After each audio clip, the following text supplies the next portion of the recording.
প্রস্ফুটিত করা, আর অন্ধকার ফুটফুটে অন্ধকার কিছুই দেখা যায় না। এই জন্য আপনারা জানেন হযরত ওমর ফারুক রাদিয়াল্লাহু তাআলা ইসলামের দ্বিতীয় খলিফা, এত বড় জলিলুল কদর সাহাবী, যিনি যখন এই কোরআনের নূর ইসলামিক জ্ঞান যখন তার ভিতরে ছিল না, তার ভিতরটা কি ছিল? অন্ধকার ছিল। কেমন অন্ধকার ছিল? যেই যুগে, যেই যুগটাই ছিল অন্ধকারের যুগ, আইয়ামে জাহিলিয়ার যুগ, ওই যুগে রাসূল আলাইহিস সালামের বিরুদ্ধে লোক ছিল কত পার্সেন্ট? 99%। 99%।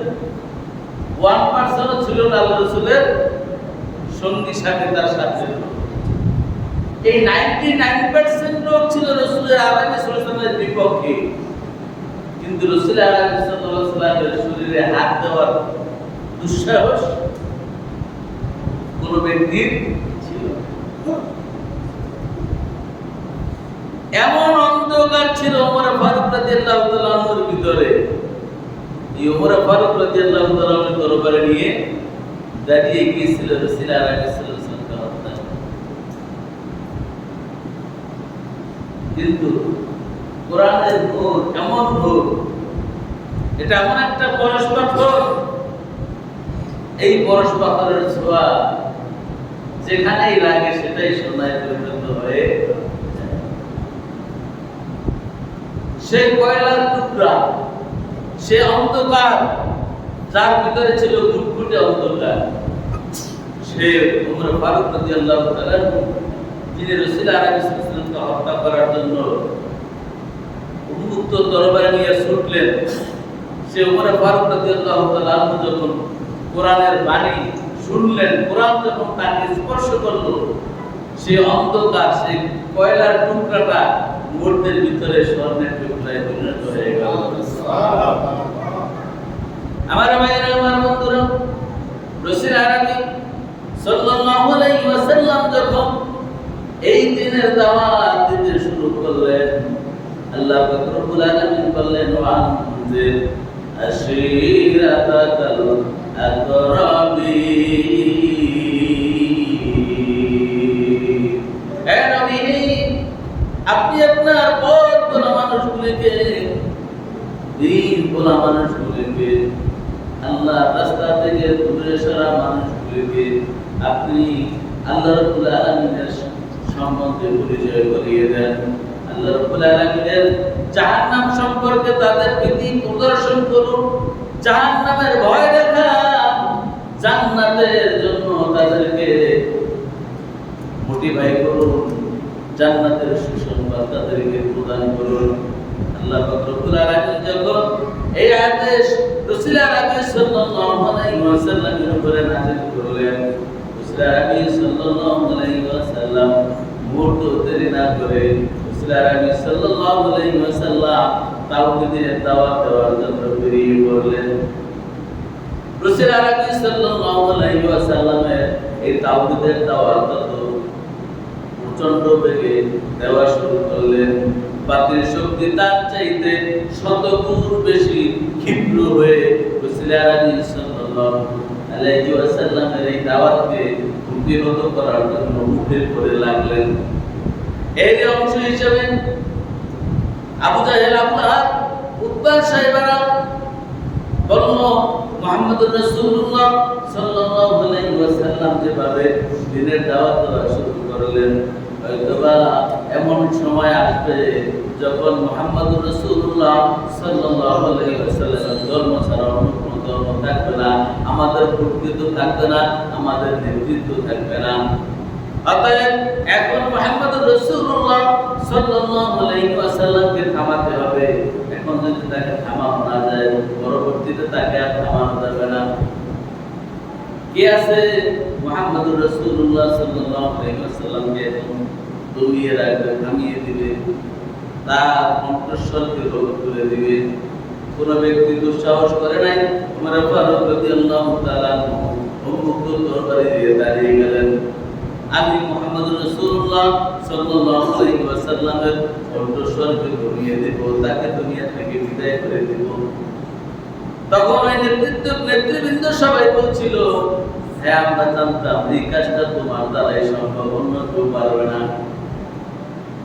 হযরত ওমর ফারুক রাদিয়াল্লাহু তাআলা দরবারে নিয়ে ছুটলেন রাসূল আরবি সাল্লাল্লাহু আলাইহি ওয়াসাল্লামের দরবারে। রাসূল আরবি সাল্লাল্লাহু আলাইহি ওয়াসাল্লামের দরবারে গিয়ে পথের মধ্যে এক ব্যক্তির সাথে দেখা। সে বলতেছে, ওমর তুমি কোথায় যাচ্ছ? ওমর রাদিয়াল্লাহু তাআলা বলেন, আমি মুহাম্মদুর রাসূলুল্লাহ সাল্লাল্লাহু আলাইহি ওয়াসাল্লামকে শেষ করে দেওয়ার জন্য, এই দুনিয়া থেকে বিদায় করে দেওয়ার জন্য, তার কণ্ঠস্বরকে রোধ করার জন্য যাচ্ছি। ওই ব্যক্তি সত্য মুসলমান ছিল, ইসলামকে ভালোবাসত, মুহাম্মদ রাসূলুল্লাহ সাল্লাল্লাহু আলাইহি ওয়াসাল্লামকে ভালোবাসত। ওই ব্যক্তি চিন্তা করলো, ওমর ফারুক রাদিয়াল্লাহু তাআলাকে থামানো দরকার। যদি থামানো না হয় তাহলে হয়তোবা ইসলামের আলো নির্বাপিত হয়ে যাবে। কিন্তু কোন ব্যক্তির সাহস ছিল না, ক্ষমতা ছিল না ওমর ফারুক রাদিয়াল্লাহু তাআলাকে বাধা দেয়। এইবার তিনি একটু কৌশল করে বলল, ওমর তুমি যে মুহাম্মাদের কণ্ঠস্বর রোধ করতে যাচ্ছ, তুমি কি তোমার নিজের পরিবারের খবর রাখনি?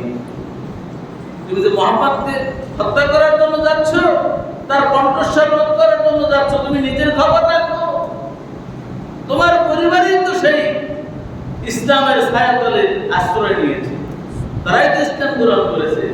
ওমর ফারুক রাদিয়াল্লাহু তাআলা গতি একটু কি হলো, যেই গতি ছিল যেই দিকে, গতি একটু কি স্থগিত হলো। কি বলো তুমি? আমার পরিবারের লোক ইসলাম গ্রহণ করেছে, ইসলামের ছায়াতলে আশ্রয় নিয়েছে, কে সে? জনক সাহাবী বলে, তোমার বোন ফাতেমা ইসলাম কবুল করেছে, আগে তোমার ঘর সামলাও, এরপরে মুহাম্মাদের শায়েস্তা করো, তার কণ্ঠস্বর রোধ করো। আমার ভাইয়েরা, ওমর ফারুক রাদিয়াল্লাহু তাআলা বলেন, তাই যদি হয় তাহলে আগে আমার ঘরকে সামলাবো। ওমর ফারুক রাদিয়াল্লাহু তাআলা গতি বন্ধ করে গতি অন্যদিকে দিয়ে দিলেন, তার বোনের বাড়িতে রওনা হলেন। বোনের বাড়িতে রওনা হলেন ওমর ফারুক রাদিয়াল্লাহু তাআলা তিনি, আপনারা জানেন, তেজস্বী লোক ছিলেন। যেমন তার ছিল শক্তি, তেমন ছিল রাগ। তো ওমর ফারুক রাদিয়াল্লাহু তাআলা রাসূল আরবি সাল্লাল্লাহু আলাইহি ওয়াসাল্লামকে বলেন যে, ওমর তুমি যে দিক দিয়ে চলো, শয়তান সেই পথে যাইতে কি পারে? ভয় পায়। ওই পথে শয়তান অগ্রসর হয় না। শয়তান কি ওমর রাদিয়াল্লাহু তাআলাকে দেখলে ভয় পায়। কেমন তেজস্বী লোক ছিলেন। সে ওমর রাদিয়াল্লাহু তাআলা যখন দরজায় এসে আঘাত করলেন, ওমরের আঘাত শুনে তারা বুঝতে পারলো এটা নিশ্চয়ই ওমরের আঘাত, অন্য কেউ আঘাত এরকম হয় না। ওমর ফারুক রাদিয়াল্লাহু তাআলা দরজায় যখন আঘাত করলেন, ওই সময় এক সাহাবী তার বোন এবং তার পত্নীকে কোরআনের শিক্ষা দিচ্ছিলেন। তোহা মা আনজালনা আলাইকাল কুরআনা লিতাশকা, এই আয়াত তাদেরকে শিক্ষা দিচ্ছিলেন। ওমর রাদিয়াল্লাহু তাআলা করে শুনে তার বোন তাড়াতাড়ি ওই সাহাবীকে লুকাইয়া রাখলেন এবং ফাতেমা, তার বোন ফাতেমা দরজা খুলে দিলেন। দরজা খুলতে দেরি ওমর ফারুক রাদিয়াল্লাহু তাআলা তাদের উপরে সাওয়ার হইতে দেরি হয় নাই। হিংস্র প্রাণী যেরকম খাপলা মেরে আক্রমণ করে, এরকম খাপলা মেরে আক্রমণ করে বসে। তার বোন এবং দুইজনকে মায়ের শুরু করলেন, তরবারি উল্টে পিঠ দিয়া মায়ের শুরু করলেন। মারতে মারতে তাদেরকে রক্তাক্ত করে দিলেন। রক্তাক্ত করে দিলেন এবং বললেন যে, তোমরা যে ইসলাম গ্রহণ করছো, হয় ইসলাম ছাড়বে না হয় দুনিয়া ছাড়বে। ইসলাম ত্যাগ করবে না হয় দুনিয়া ত্যাগ করবে। তারপর বলতেছে, ভাই আমরা আমাদের ইসলামের এমন আলো, এমন নূর আমরা গ্রহণ করেছি, এই নূর আমরা জীবন থাকতে কখনো ছাড়তে রাজি না। দুনিয়া ছেড়ে দেব কিন্তু আমরা ইসলাম ছাড়ব না। আমরা তো ইসলাম ছেড়ে দিই কিন্তু কম্বলটাও ছাড়তে পারি না। কি বলেন? সকালবেলা আরামের ঘুমটা ছাড়তে পারি না, আজান হয় মসজিদে আসতে পারি না, সামান্য একটু আড্ডায় বসি, সেই আড্ডাটা ত্যাগ করতে পারি না। একটা মজলিসে বসছি, খেলা দেখতে বসছি, কিন্তু নামাজে আসতে পারতেছি না। খেলার প্রতি কত মহব্বত, নাটকের প্রতি কত মহব্বত, দুনিয়ার প্রতি কত মহব্বত, ঘুমের প্রতি কত মহব্বত, ত্যাগ করতে পারি না। কিন্তু তারা ইসলাম গ্রহণ করার সাথে সাথে তাদের ঈমানের তেজ এতই বেড়ে গিয়েছে, তারা বলছে কি ওমর জীবন চলে যাবে কিন্তু ইসলাম ছাড়তে পারি না। আমার ফারুক রাদিয়াল্লাহু তাআলা আনহু মারতে মারতে তাদেরকে শরীর থেকে রক্ত ফিনকি দিয়ে বের হচ্ছে, রক্ত রক্তের বনের শরীর থেকে রক্ত বের হচ্ছে, ভিতরে মহব্বত তৈরি হয়ে গেছে। কি ব্যাপার, এত মার মারলাম তারপরেও তারা বলতেছে জীবন ত্যাগ করবো, ইসলাম ত্যাগ করবো না। ইসলামের মধ্যে কি আছে? আল্লাহর রহমত যদি পয়দা হয় তাহলে কি হয়? তো বলতেছে তোরা কি এমন কি গ্রহণ করছো, জীবন ত্যাগ করবি তারপর ওটা ছাড়তে পারবি না? আমার একটু শোনা।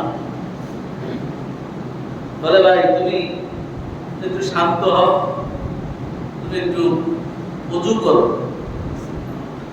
পবিত্র হয়ে আসো, এরপরে কি তোমাকে শিখায়। এটা এমন একটা বাণী, এটা কি অপবিত্র জায়গায় রাখা যায় না, এটা পবিত্র জায়গায় রাখা হয়, কিন্তু অপবিত্র। ওমর ফারুক রাদিয়াল্লাহু তাআলা আনহু একটু গোসল করলেন, গোসল করার পরে শরীরটা আরো ঠান্ডা হলো, রাগটা কি আরো ঠান্ডা হলো। ঠান্ডা হওয়ার পরে এবার ওই সাহাবীকে বের করলেন। সাহাবীকে বের করার পরে সাহাবীর কণ্ঠে যখন কোরআনের তেলাওয়াত শুনলো, সাথে সাথে তার ভিতরে যত অন্ধকার ছিল সব দূরীভূত হয়ে আলোয় প্রজ্বলিত হয়ে গেল। যখন কোরআনের নূর ভিতরে পয়দা হলো, আলো কি হয়ে গেল? দূরীভূত, অন্ধকার দূরীভূত হয়ে গেল, আলো প্রস্ফুটিত হয়ে গেল। ওমর ফারুক রাদিয়াল্লাহু তাআলা বলে ভাই আমাকে নিয়ে চলো বিশ্ব নবীর দরবারে, আমি আর অন্ধকারের ভিতরে থাকতে চাই না। ওমর ফারুক রাদিয়াল্লাহু তাআলা তিনি গেল রাসূলুল্লাহ সাল্লাল্লাহু আলাইহি ওয়াসাল্লামের দরবারে। রাসূলুল্লাহ সাল্লাল্লাহু আলাইহি ওয়াসাল্লাম তাকে বলে মাত্র মুসলমান বানিয়ে দিলেন, তাকে বলিয়ে দিলেন না ইলাহা ইল্লাল্লাহ মুহাম্মাদুর রাসূলুল্লাহ সাল্লাল্লাহু আলাইহি ওয়াসাল্লাম। এই ওমর যখন এই নূর যখন তার ভিতরে পয়দা হলো, সাথে সাথে কি হয়ে গেল?